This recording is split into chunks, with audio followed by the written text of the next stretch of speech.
And thank you all for joining us today. My name is Brielle, and I'm one of the organizers for this year's Quantitative Seminar Series for the Converse Lab.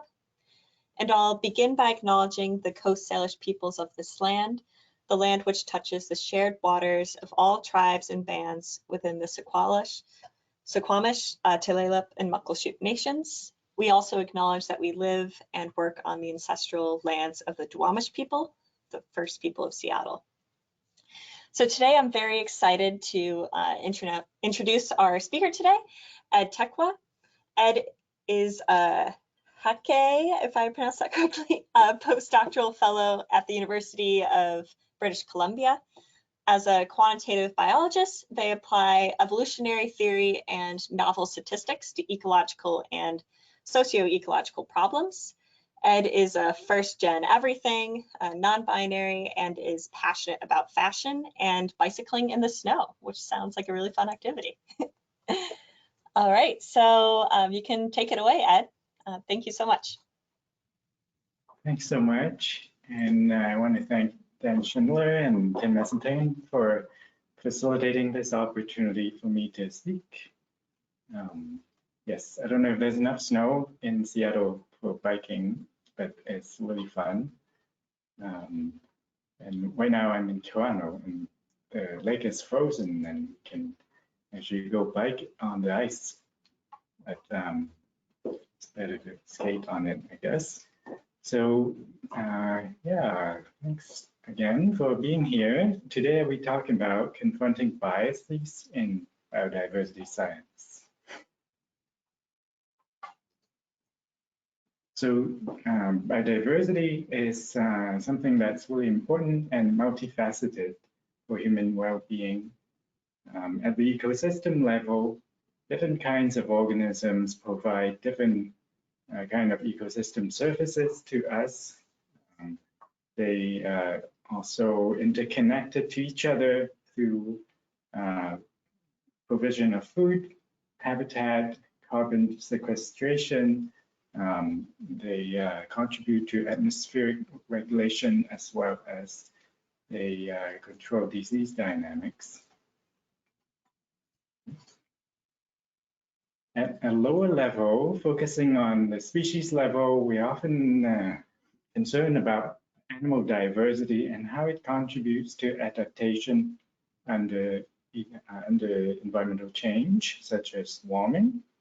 So for organisms like fish and corals, many of us depend heavily on the health of these organisms for food and for habitat provision, tourism, and things like that. So in addition, human diversity and the action that we take as managers of these natural resources can have implications both for those animals as well as for the ecosystem service we can count on going forward. So we can change the adaptive capacity of our ecosystem, and the ecosystem can change our health.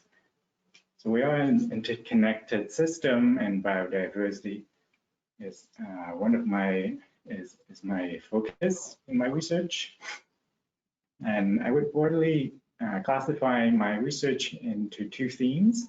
First is concerning resolving bias in observation, and the second is understanding human action in a couple social environmental context.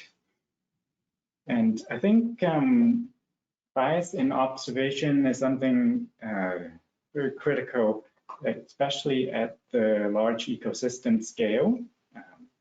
The way we see the world, like the way we count species and include different taxonomic groups in biodiversity assessment, can really affect our perception of ecosystem states. I will mostly be focusing on the problem of counting species in this talk, but I'll move on and briefly go over some of the other research topics I work on. In including looking at all taxonomic groups as part of biodiversity assessment, looking at genetic, social, demographic, and community diversities as different contribution pathways to adaptation. And then moving more towards the human side, as we move closer, lower in the biological hierarchy, looking at animals and finally human diversities, it becomes more apparent that we not only influence what we see, but what happens to these dynamic systems. So in the second part of the talk, I'll be introducing the concept of path-dependent institutions, and then elaborating on how human adaptation speeds have consequences for extinction. And finally, I will talk a bit about human representation in scholarship. And I hope that all these topics will be clear in how they connect in this cycle of thinking about bias and thinking about human action. So I'll be starting with an example of coastal marine system close to you. I work with the Hakai Institute during my current postdoc, and they have a lot of data on a variety of organisms where they've collected surveys over space and time. And typically, we would collect abundance data across space along transects and document and try to identify what are the species that are out there. And species richness estimates is one of the most fundamental biodiversity metrics. It can help us identify conservation priorities, and it's essential for us to identify what are the biodiversity trends over time. At the global scale, we know that we're losing species at a much higher rate than normal due to anthropogenic stressors. But there's been recent debates scientifically about what is really happening to biodiversity trends locally when we're looking at in specific communities. It's not at all clear whether biodiversity is increasing or decreasing. And a lot of it is methodological problems, because if we change the way we count species, if we make improvements in identification, and if we are able to capture more and more individuals over time, then it becomes really hard to compare richness estimates across space and time. So there are at least 5 sources of biases in richness estimates when we go out and count individuals over space. So on the left, I have an example of true local abundances for 4 species across 10 sites. And on the right is an example of the data we might collect when we go out and sample a subset of those sites. The first bias is pretty obvious. We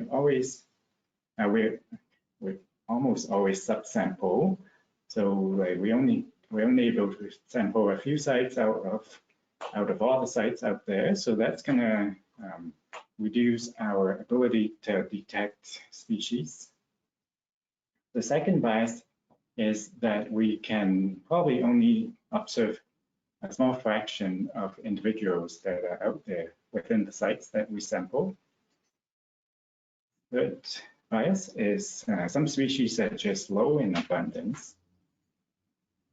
Fourth, occupancy across space can also affect our ability to detect species. If some species tend to occur in only a few sites because of aggregation, then we stand a chance of just missing those species entirely due to low occupancy. Finally, clustering, which is related to occupancy, but now looking at the actual numbers across sites, that can also affect our detection ability. With low clustering, we would have a more even distribution. So it actually could hurt our ability to detect species if our instruments are crude and we can only see species when they're really abundant. Whereas conversely, if we have high clustering and if we're lucky enough to pick the sites with high clustering, with a lot of individuals, then we might actually get a better chance of seeing that species. So it's, these spatial and non-spatial bias sources will impede our ability to count the species. And but we don't often know, we don't really know how many have we missed in a survey. And so counting species is really about trying to recognize the unknown unknowns. We don't even know what are the species that we miss. The current best richness estimator is Chow-1, which was established in 1984, and it accounts for two factors, abundance distribution of species in the community, as well as the low fraction of individuals observed. So it accounts for non-spatial factors and it makes a correction for the number of species there actually is. But it's really sensitive to noise because it relies on the frequency of species that are observed with only one or two individuals. So we, in our proposed method, we instead model how both non-spatial and spatial biasing processes affect the detection probability of species. We actually have a lot of information that we don't use in the Chow-1 method. So we have observed abundances. We also have sampled sites. We can measure clustering, which is a function of spatial variance within each species. And as well with occupancy, the fraction of sites where a species is present. So some of these are previously unused information, but we can model how these quantities affect detection probability. Using a Taylor approximation, we can even incorporate the effect of these variables means and variances. So, and finally, if we divide observed richness by the Taylor approximation of detection probability, we can estimate true richness. So I'll illustrate how the consequences of this richness correction method. First, in this numerical simulation test, I look at the effect of imperfect local detection, which occurs when we're subsampling and there's only a fraction of individuals that we would observe in the sites that we pick. So in these simulations, we sample between 2 and 8 sites out of 100 real sites. There's no spatial heterogeneity, so every site has the same abundance across for each species, but the species, of course, have different abundances. And we set the mean fraction of individuals observed for each species to be 30%. The mean abundance is 2 individuals per site. So on the x-axis on the white graph, we have true species richness, and the black dots represent the raw estimates or the number of observed species without correction. So the height of those dots are the estimated species richness. And you'll notice the black dots all fall below the 1-to-1 line, which is that blue diagonal line.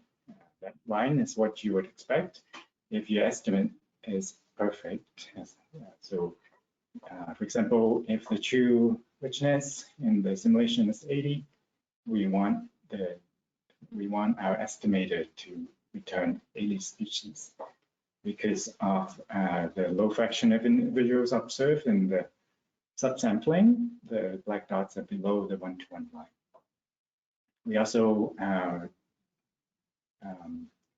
get the CHA1 correction and so that's the CHA1 estimates in the open blue dots.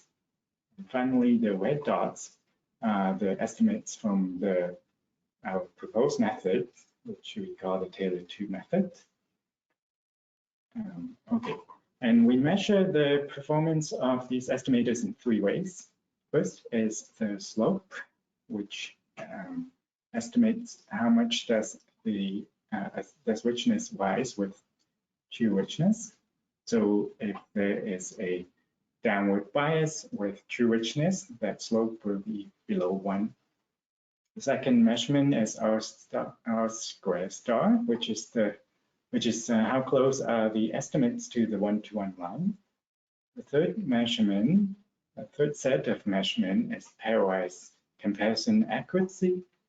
So we pick 2 communities that are either within a difference of 5 or 20 species and see whether the estimate, how often is the estimate comparison correct.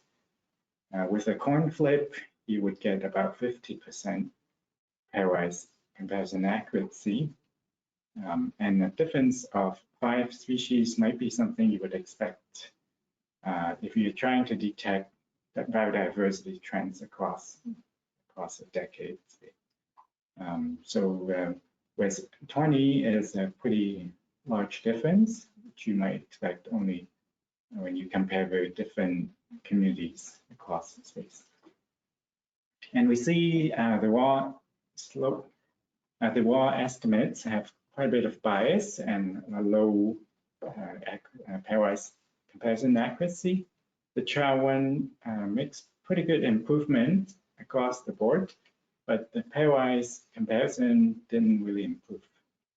So in contrast, the current proposed method in the red shows that we have eliminated all bias as a function of richness, and the pairwise accuracy for similar communities have improved by about 10% compared to the raw comparisons.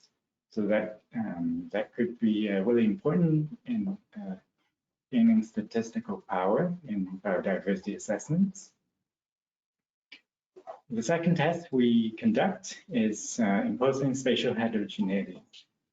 So in this test, we actually impose the fraction of individuals observed to be 1. So with every subsample site, we actually have perfect observation, but still we are subsampling between 2 to 8 sites as before.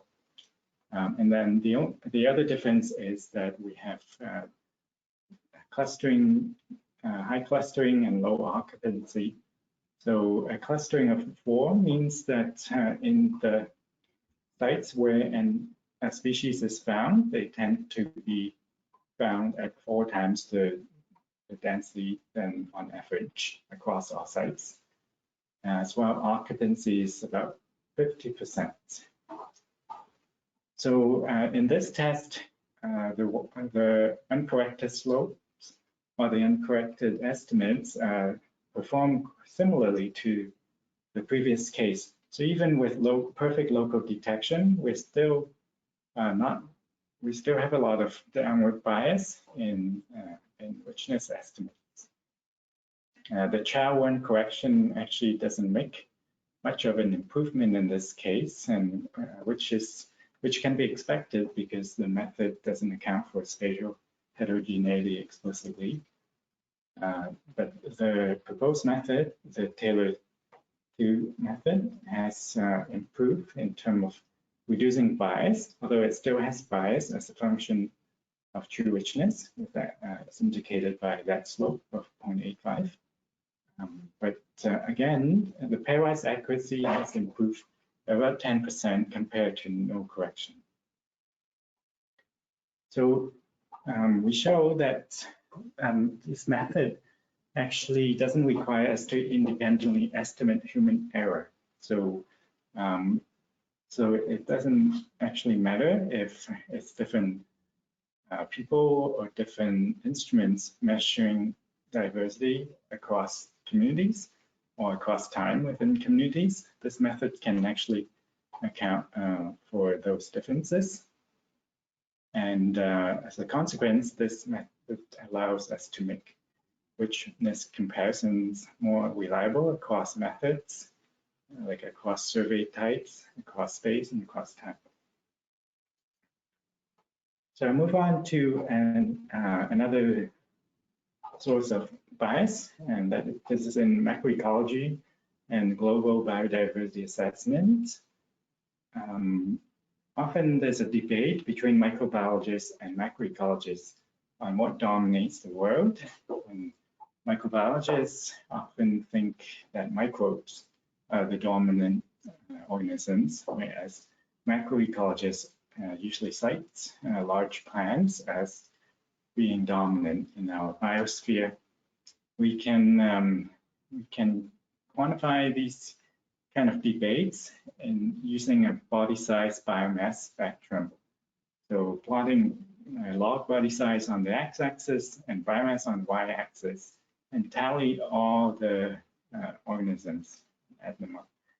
And previously, there's been some studies trying to get at this size biomass spectrum in an inclusive way, particularly in the marine realm, since work of Sheldon in the 70s and all the way up to recent time. But you notice that the most common phrase they cite is counting from bacteria to whales. But in reality, in the marine world, whales are not the biggest organisms. Most of these previous studies excluded things like mangroves, corals, mackerel, kelps, and seagrass, all of which have maximum size that are close to or bigger than blue whales. And as well, they are much more, they have much higher biomass compared to blue whales. So these previous assessments have excluded these organisms, often because of data unavailability, but also because they didn't fit certain theoretical expectations. But I think biodiversity assessment should be inclusive. It should, because these empirical patterns can lead to new theoretical insights. So being more inclusive can help us move forward both empirically and theoretically. So in this particular study, I've included all free living taxa, and they belong to both marine, terrestrial, and subterranean realms. I also took care to propagate error in both biomass within each group, as well as size uncertainty within each group. And size uncertainty, basically the error in the independent variable on the x-axis, is something that has mostly been ignored in macroecology and biodiversity science. So it turns out by propagating error in both size and biomass, we would end up estimating uncertainty at a much higher magnitude than if we ignore that, especially for organisms around our own size. So our results show we can still fit a power law to it, as we usually do in macroecological studies, and it actually fits some of the expectation of similar biomass across log size bin. As you can see on the lower left, power law reviews an exponent of about 0.09. It has decent explanatory power.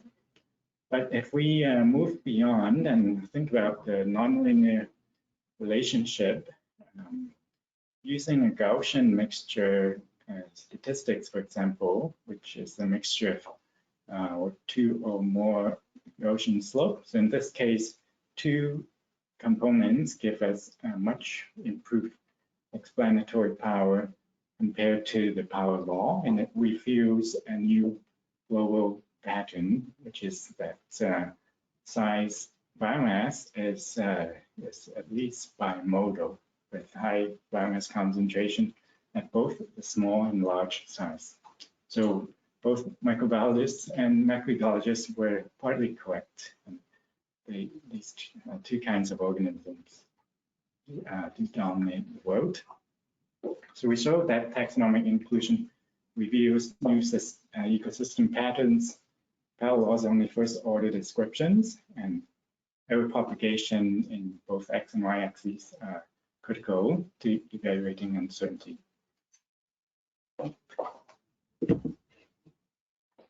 So now I'll talk about different pathways to adaptation.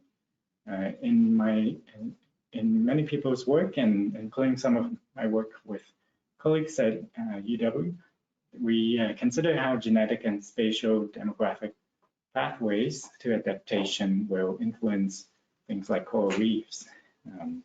Considering these two factors allow us to project how coral cover will change in the next 100 years due to global warming. And these are some of the results we showed. I've also worked on size and food web interactions and how they mediate wind shifts in fish under warming. So similar, including thinking about spatial dynamics. But one of the things that we often miss is species diversity. I mean, there's a lot of work in community ecology on how species richness is critical to community adaptation under environmental change. But I think genetic and community diversity haven't been synthesized at a fundamental theoretical level. Oops, that's the wrong thing. Can I just click through? So in this current work, I work from the price equation and use a multi-level version of that equation to partition the contributions of genetic and community diversities to adaptation. So I identify that there are two components that contribute to adaptation and the change. And the first one is familiar as additive genetic variance, and that is a specific quantification of genetic diversity. And it turns out in a multi-species perspective, it's just the abundance-weighted additive genetic variance across species. So in this numerical simulation, where I change standard deviation and species fitness on the x-axis, so it implies that there's more and more environmental degradation. The response of the genetic component actually stays the same. It always contributes to adaptation at this same rate. But as species become more differentiated from each other, internal fitness, then there's a community diversity contribution that becomes more and more significant.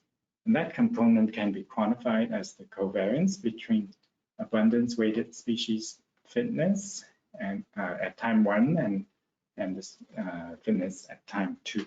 So that's, you can also think of it as the heritable species fitness variance, and is analogous to additive genetic variance. So I think it's a starting point to thinking about how genetic and community diversity contribute to adaptation simultaneously. We saw that the covariance term, richness is likely not the only component of adaptation through community diversity.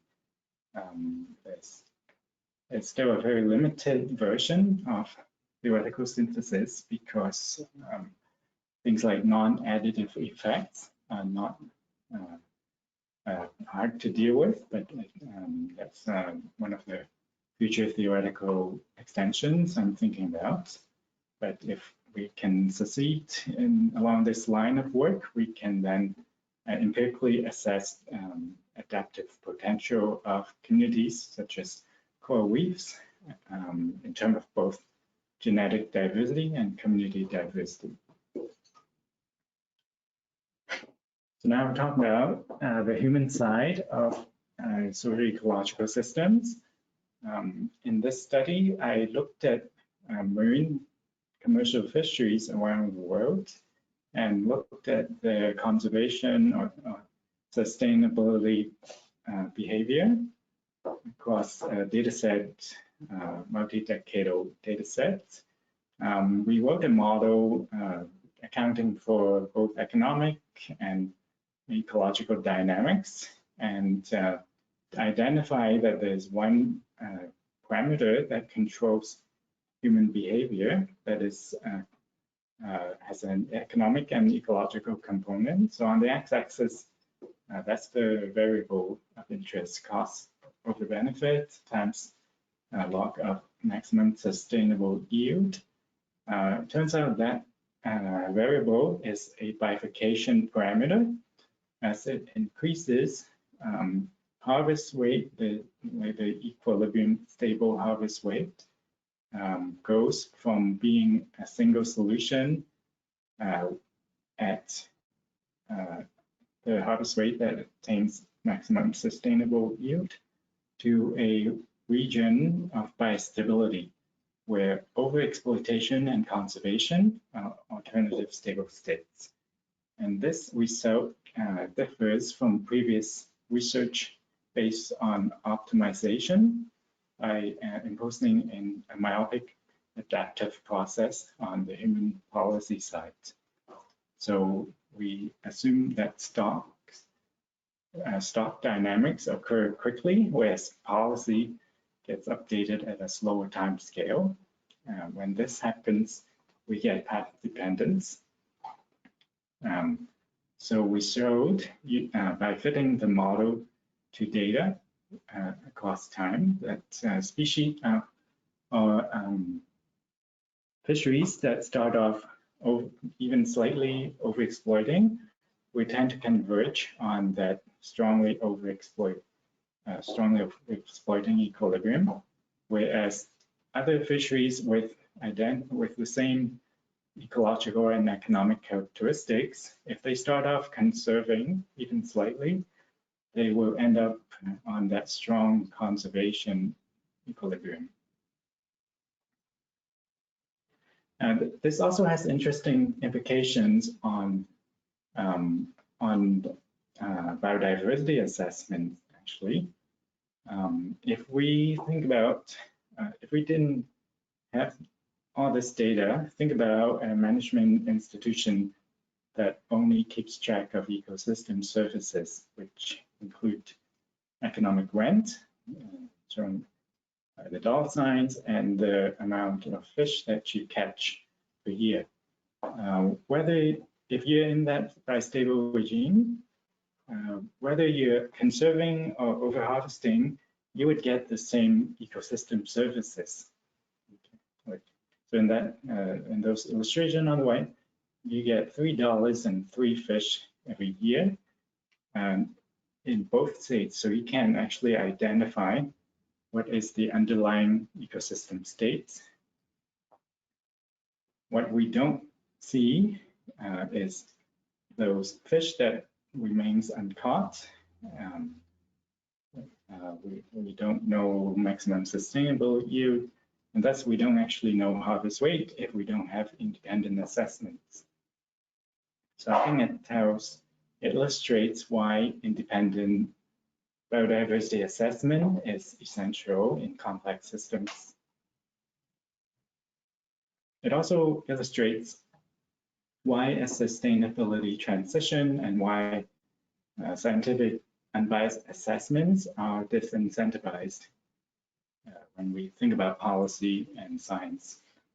And that's because if we were in that bistable region and we are stuck currently in an ecologically depopulated state, like that boat next at the top,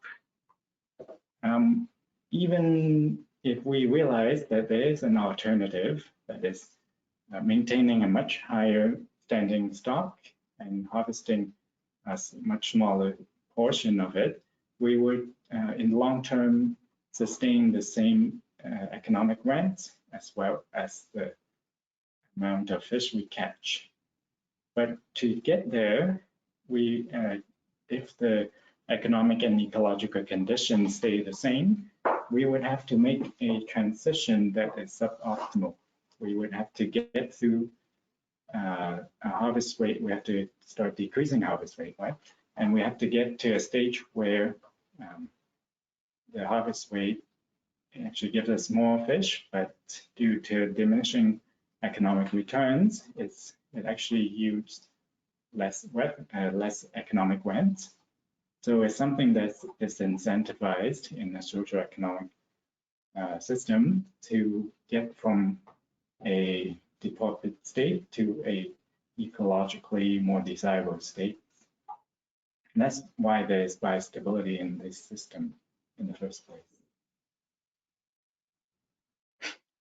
We see that by comparing the myopic adaptation model to optimization model, we found that the myopic adaptation explanation is better when we look at data. So conservation might often depend on history. We have started elaborating on that work by explicitly considering different speeds at which institutions adapt. So instead of assuming that slow stock or fast stock, slow policy, timescale separation, we allow those dynamics to vary in speed. Using simulations, we can experiment with these different speeds. So as institution speed decreases, for example, on the x-axis, which might represent scenarios from a collection of non-cooperative individuals that can respond quickly to the changing environment, to, on the right, a slow bureaucratic government that changes its catch quota every decade, for example. That actually has an influence on what kind of species will go extinct. So for fast institutions, again, assuming myopic adaptation, we found that it is the slow-growing and high-value species such as the rhinos that will be driven to extinction, whereas these fast institutions tend to sustain fast-growing, low-value species. In contrast, slow institutions will tend to sustain these high-value species, but can drive the low-value species to extinction because of the path-dependent dynamics I showed previously. And interestingly, there's an intermediate institution speed where extinction probability is low across all ecological conditions.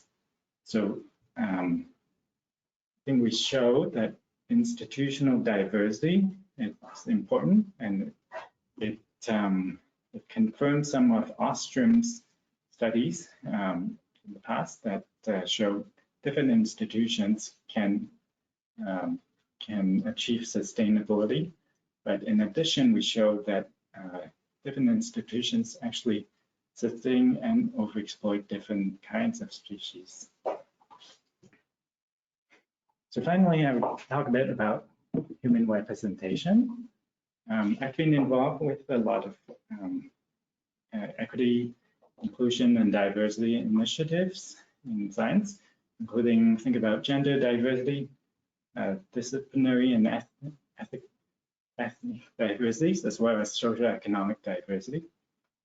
And one of the hardest things to quantify is socioeconomic diversity, because that data is usually not collected, and it might be hard to and expensive to collect even if we want to, because of privacy issue, as well as, again, willingness to review where we come from. So we worked on a different source of open data, which is surnames. And there's a lot of surnames around the world. And on average, every surname only has about 250 people globally. And that number actually goes down if we look in North America. So there's more surnames, less people per surname. So in some cases, it can have a very high resolution potential to carry high resolution socioeconomic information. We can look at the association between surname and publication through openly available citation databases. So, and I devised 3 kinds of indices that quantify the association between surnames and scholarship performances. So the first is about entrance, which is counting the number of authors per person of a certain surname relative to all people around the world, or the reference population could be more specific regional, but here I'm just showing relative to the global statistics. So when that entrance index is above 1, that means people with a certain surname has more chance to become a published scholar. Second index is about advancement. So looking at the items or publications, including patents and scientific publications. So how many items per authors relative to all authors.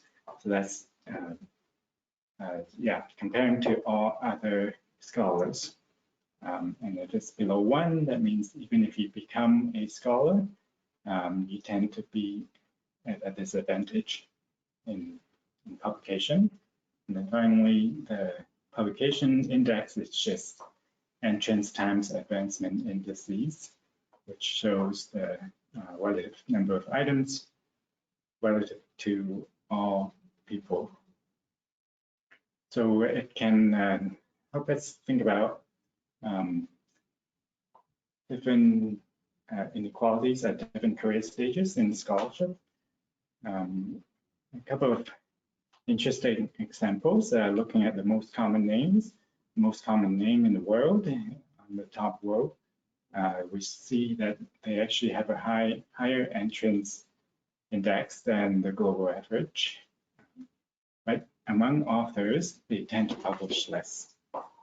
In contrast, the most common name in Canada and in North America experiences a much higher entrance index, as well as enjoys a higher advancement privilege compared to other authors.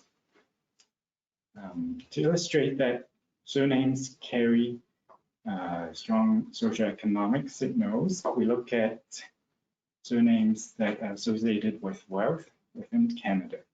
So with the top 3 wealthiest names, we see a very high entrance and advancement indices. So overall, people with the wealthiest name in Canada publish almost 200 times more than the global average. In contrast, if we look at names associated with poor economic background, then they publish much less. The entrance index might still be higher than normal. That's because they have made it to Canada. But among scholars, they tend to be face a strong disadvantage. So overall, they publish at about the global rate.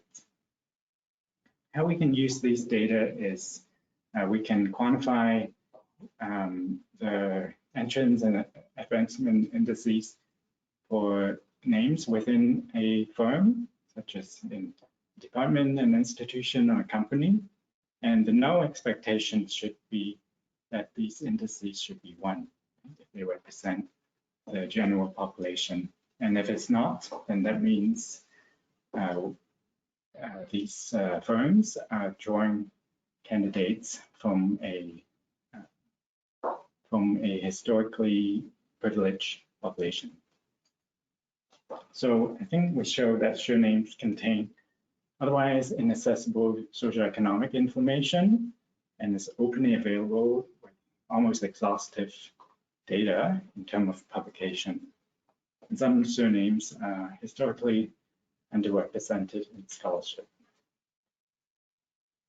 So to recap, I showed a research program that goes from resolving bias in observation to understanding human action, and in some way it closes the loop between human action and observation bias through some EDI research work.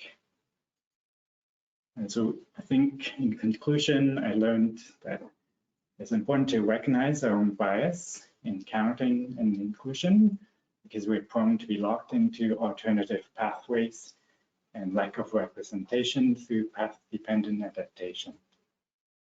Thank you very much for your attention, and I want to thank a lot of collaborators around the world, including people at U of Washington. Yep, I'd be happy to open for discussion and questions. Thank you so much. Thank you so much, Ed. As a reminder for everyone listening here, you can put your questions into the question box and I can read them out to Ed. And I can even share them to you, Ed, as well, but I will read them out regardless, just for other people.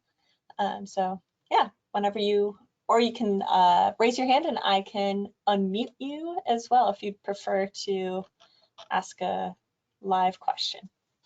So cool. As we are waiting for questions, I have one myself. I was wondering, because in my field, I work a lot in invasive species, and so I'm wondering in your like biodiversity estimates, how do you place invasive species in those estimates? Yeah, it's a tough question. The method I developed is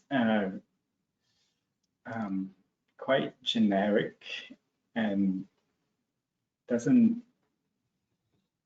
it really heavily depends on the data you feed in. So because the correction depends on the observed factors such as distribution in abundances and clustering, and also observability, because that multiplied by actual abundance distribution gives us the observable abundances. Then the missing species it corrects for will have to be similar to the ones that were observed.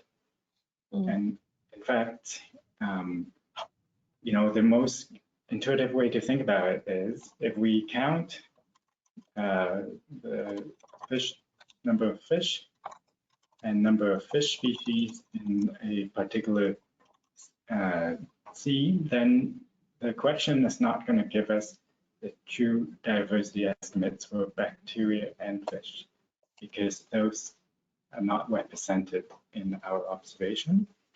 So it's tricky, like our invasive species, do they have a fundamentally different distribution compared to a native population? Do they have different clustering characteristics? If so, then the correction method will not include those invasive species. But yeah, in general, if you can observe a few invasive species, then the method should include both invasive and non-invasive ones? It's a really interesting question when you think about diversity. Even when we can correct for it, it's still not an inclusive metric for all kinds of things. We always exclude certain things when we think about diversity. Yeah, it's super. Yeah, something that I've thought about a lot, and one of my labs have been thinking about that question as well. Yeah, it's definitely tough. So a question is, could you describe a little bit about, I think clarify the relative, when you were talking about in the last couple sections, you said relative to all people in your like diversity. Was that all people in general or all people in that in like the field, I guess? I just wanted to clarify that. Yeah, so it can be, the reference population is something the user has to define. So in the example I showed, it was the reference population is the global population, and it might be interesting from an academic viewpoint because we might be interested as a to recruit and to represent views at a global scale, but like it's arguable we want to actually compare a firm with the local population, then in which case you would want to construct those indices with the local population statistics. But those statistics are harder to get than the global, because now you have to, instead of just looking at the summary statistics from these name and citation databases, you have to actually look through a lot of entries for the specific region. So it's just a computationally different problem, but mathematically it's the same idea. Cool. So a follow-up question on that: what sort of additional demographic data would you hope that these kind of journals would hope to publish that would maybe be more informative? Oh, yeah. Well, a lot of the information is already there. Like, so I source my data from Scopus, for example, and it has, the institution of the author, and obviously then you can get the position. Sometimes it's linked to more information about the author, like how long they've been around. Actually, if you just look at the citation, look at the first publication, you can get an idea of how long these people have been around. On the name side, you can actually get a lot of information. I'm surprised looking at open source data. You can, within North America, you get a good idea of average income, and as well like political affiliation and scary information, but it's not